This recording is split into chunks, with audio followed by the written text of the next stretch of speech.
when we sit in the presence of God, let's say that you have been coming to church for the past 4 years, every Sunday, every Tuesday, every Friday, every Wednesday, precept upon precept.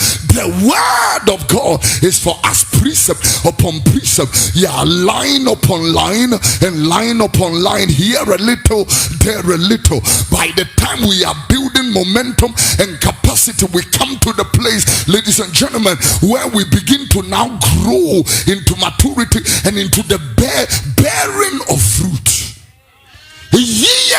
Every Jimmy, oh, Messi Jimmy, yes, Obijina Bedroom, no Jimmy.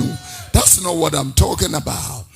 The Bible talks about Jimmy in about 7 dimensions. Maybe let me share. It's not part of my notes. Just quickly with you, the 6 of them. You know, when you go to Proverbs chapter 1 and verse number 32, the Bible talks about Nkwasia Yedi.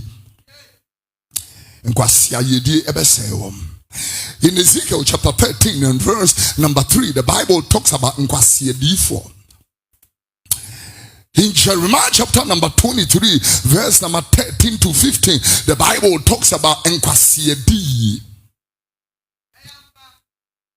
In 1 Timothy chapter 6 and verse number 9, the Bible talks about Nkwasiakono. In Romans chapter 1, verse number 21, the Bible talks about Nkwasiadwene.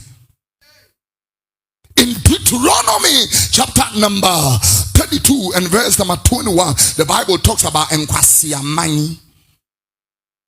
So, Ijinai, Yawankwasia Yedi, Yawankwasia Difo, Yawankwasia Edi, Yawankwasia Kono, Yawankwasia June, and Yawankwasia Mani.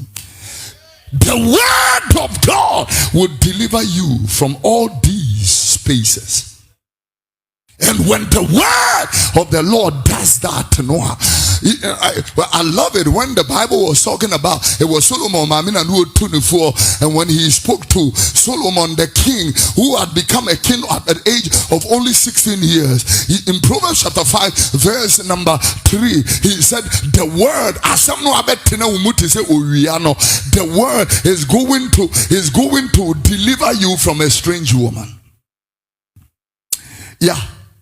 In Proverbs chapter 6, verse number 24, he said, the word will deliver you from an evil woman. The first one was a strange woman. This one is an evil woman. In Proverbs chapter 7, verse number 5, the Bible said the word will deliver you from a harlot.